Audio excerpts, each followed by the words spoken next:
정찰위성 발사의 조건, 실패가 성공을 낳는다. 만리경 1-1호 발사 실패에도 도전하는 북한. 북한 국가항공우주기술총국은 지난 5월 27일 평안북도 철산군 서해위성 발사장에서 정찰위성 만리경 1-1호를 신형위성 운반 로켓에 실어 발사했습니다.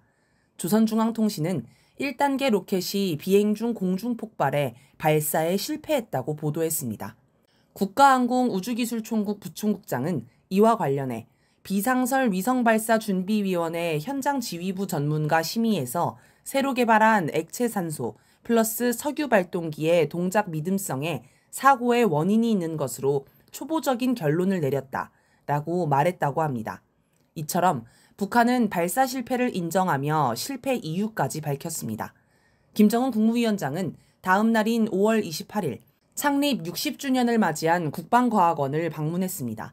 이날 김정은 국무위원장은 축하 연설에서 이번 정찰위성 발사가 목표했던 결실은 달성하지 못하였지만 동무들, 우리는 실패에 겁을 먹고 위축될 것이 아니라 더 크게 분발하게 될 것입니다.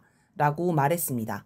또 실패를 통해 더 많은 것을 알고 더 크게 발전하는 법입니다. 라며 국가의 존엄과 인민의 삶을 위해 결사분투하는 우리의 국방과학자, 기술자들에게 있어서 실패는 어디까지나 성공의 전제이지 결코 좌절과 포기의 동기로는 될 수 없습니다. 라고 했습니다. 이처럼 발사 실패에도 최고 지도자인 김정은 국무위원장이 직접 정찰위성 발사를 독려한 점이 주목됩니다.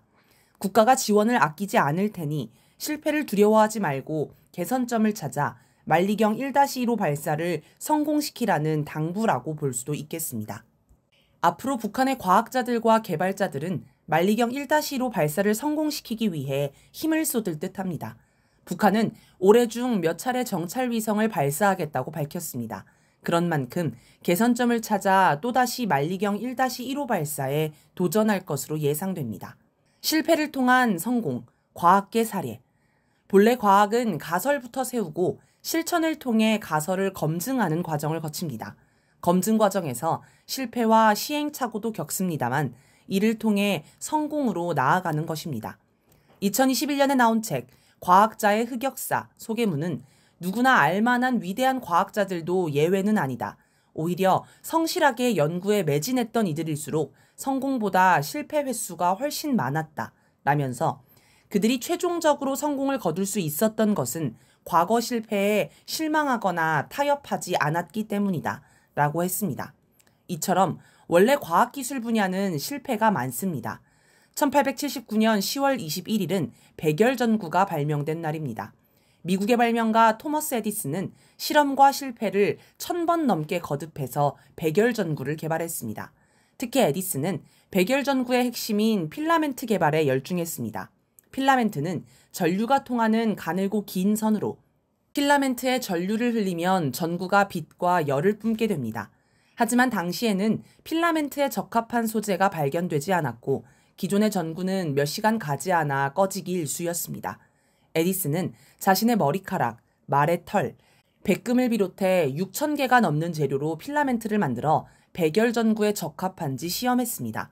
이 과정에서 수없이 많은 실패를 거듭했습니다. 그럼에도 에디슨은 나는 실패한 것이 아니다. 단지 작동하지 않는 1만 가지의 방법을 찾아냈을 뿐이라며 낙관했다고 합니다. 그러다 에디슨은 마침내 탄소 섬유가 주성분인 대나무를 활용해 1000시간이 넘어도 작동하는 백열전구를 발명했습니다. 오래가는 백열전구가 등장하자 세상은 밤낮 없이 환해졌습니다. 백열전구는 이처럼 무수한 실패와 시행착오를 거쳐 개발된 것입니다. 지금은 당연한 것처럼 보이는 전기자동차, 스마트폰도 과학자들과 기술자들이 실패를 통해 만들었습니다.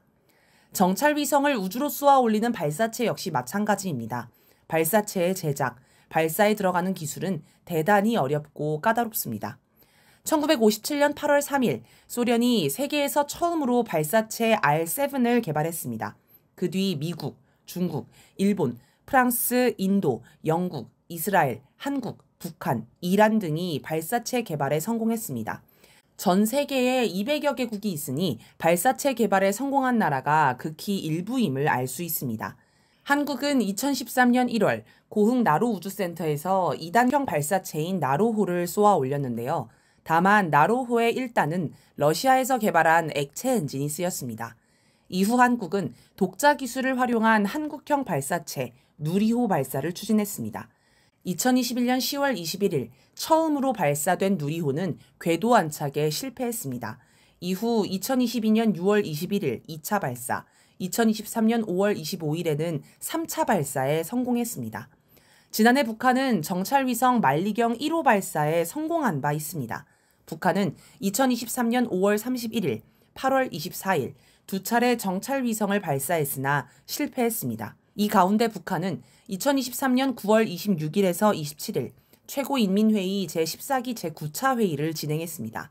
김정은 국무위원장이 직접 회의를 주재했습니다. 북한은 회의를 통해 위성 및 로켓 연구개발기관인 국가우주개발국을 국가항공우주기술총국으로 개편하는 안건을 채택했습니다. 다시 2달 뒤 북한은 세 번째 시도에서 마침내 정찰위성 발사에 성공했습니다. 2023년 11월 21일 북한은 평안북도 철산군 서해위성 발사장에서 만리경 1호를 신형 위성 운반 로켓 천리마 1형에 실어 발사했습니다. 미국도 북한이 발사에 성공했다고 인정했습니다. 그런데 북한은 6개월 만에 새로 개발한 액체산소 플러스 석유 발동기 발사체 기술을 적용한 만리경 1-1호 발사를 시도했습니다. 발사는 실패했지만 북한은 발사 시도를 계속하겠다고 강조했습니다. 액체 연료를 바탕으로 한 발사체 엔진은 내부에서 강한 화학 반응이 일어나는 특징이 있습니다. 또 최대한 무게를 줄여야 높은 성능을 낼 수 있기에 제작이 어렵습니다. 새롭게 개발한 엔진을 발사체에 성공적으로 적용하려면 실패를 각오한 실험도 되풀이해야 하는데요. 북한이 만리경 1호 발사에 성공한 뒤에도 새로운 도전 목표를 세웠음을 알 수 있습니다. 남의 기술에 기대지 말고 자기 힘 길러야. 한국군은 2023년 12월 2일 미국 캘리포니아 반덴버그 우주군 기지에서 군사정찰 위성 1호기를 발사했습니다. 한국군은 올해 4월 8일에는 미국 플로리다주 케네디 우주센터에서 군사정찰 위성 2호기를 발사했습니다. 항공우주연구원과 국방과학연구소, 국내 업체가 1호기와 2호기를 제작했습니다. 한국이 자체 기술로 정찰 위성을 제작한 점은 평가할 만합니다. 하지만 미국에 돈을 주고 발사체를 빌렸다는 한계점도 뚜렷합니다. 1호기와 2호기 모두 미국인 사업가 일론 머스크가 경영하는 스페이스 X사의 팰컨9 로켓에 실려 우주에 진입했습니다. 발사 과정 전반도 미국 기술자와 과학자의 지도 아래 이루어졌습니다. 아쉬움이 큰 이유입니다. 당장 기술력이 부족하면 다른 나라의 도움을 받아 정찰 위성을 발사할 수도 있습니다. 그런데 언제까지고 다른 나라의 기술을 빌린다면 과학기술 수준은 제자리 걸음에 머무르게 됩니다. 정찰위성 발사 성공의 핵심은 우주로 진입하는 발사체 기술입니다. 이 기술을 다른 나라에 의존하면 한국 자체의 우주 진출 역량을 갖추기 어렵습니다. 한국항공우주연구원에 따르면 우주발사체는 국가 간 기술 이전이 제한되어 있어 독자 기술로 우주발사체를 개발하는 데는 많은 시간과 개발 비용이 필요하고 기술적 어려움이 많아 기술 확보까지는 많은 시행착오가 요구된다라고 합니다. 따라서 국가의 지원 아래 꾸준히 쌓아온 과학계의 기술력, 국민의 성원이 발사체 제작의 필수 조건이라고 할 수 있습니다. 이에 관한 윤석열 대통령의 생각을 살펴봅시다. 윤 대통령은 지난 5월 30일 경남 사천시 우주항공청 임시청사에서 열린 개청 기념 행사에 참석했습니다.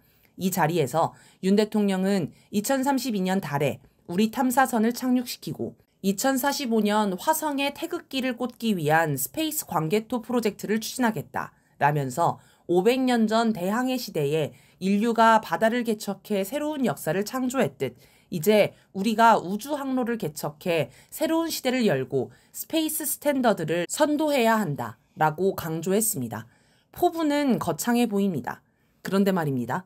윤 대통령의 말처럼 한국이 우주 표준이 되려면 미국의 기술력을 넘어서야 합니다.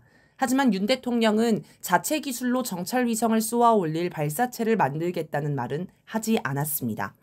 우주 개발 그리고 관련 과학 기술은 아직 승자와 패자가 결정되지 않은 무한 경쟁 분야입니다. 이럴 때일수록 과학계에 끝까지 힘을 실어주는 지원이 절실합니다. 그래야 한국이 주도해 우주를 개척하는 힘도 기를 수 있습니다. 윤 대통령은 앞장서서 과학계의 연구개발 예산을 뭉텅 깎은 장본인입니다. 이런 분위기에서 과학계의 무수한 실패가 인정받을 수 있을까요? 그리고 국가가 과학계의 성공을 기다려주고 뒷받침할 수 있을까요? 과연 윤 대통령이 자신의 모순을 인식하고 우주개발 이야기를 꺼낸 것일지 궁금합니다.